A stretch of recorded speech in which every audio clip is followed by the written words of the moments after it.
Quand pourrais-je partir à la retraite? Chacun y va de son petit calcul après l'annonce de la réforme. Ceux dont les métiers sont physiques, répétitifs, éprouvants s'inquiètent. Pourront-ils partir en bonne santé? Reportage dans le secteur du bâtiment avec Florence Sicolella et David Martin. Depuis plusieurs mois, suite à un arrêt maladie, Bruno Dumay, 58 ans, s'est vu proposer par son employeur un exosquelette pour l'aider dans les mouvements répétitifs ou en hauteur. Là, il va me soulager les épaules, parce que j'ai les épaules qui sont abîmées.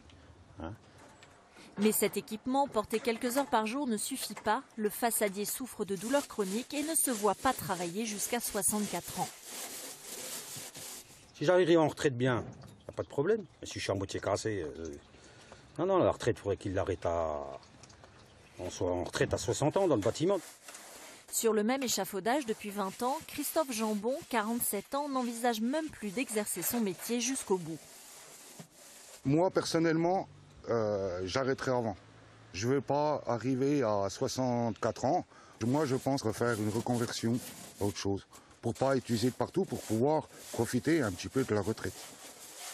Malgré de nouveaux outils performants sollicitant moins leur force physique, certains employés ne peuvent plus tenir leur poste dans l'entreprise passé 45 ou 50 ans. On est amené à proposer des solutions de reclassement en qualité, par exemple, d'aide conducteur de travaux.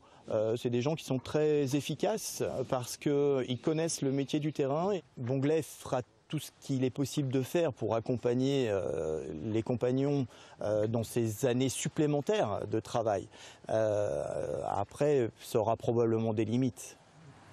Les limites physiques, Philippe Brantus les a atteintes avant sa retraite à 60 ans pour carrière longue.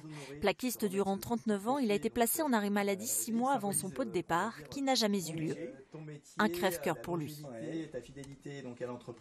J'aurais peut-être pu traîner, peut-être là au dépôt, tout ça, mais j'y envisageais pas. C'est pas comme ça que je voulais finir, pas comme ça.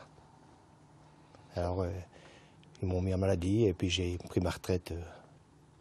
Et je suis content d'y être arrivé, parce que j'ai vu des copains partir avant. Alors, arriver en retraite, c'est déjà une satisfaction, déjà.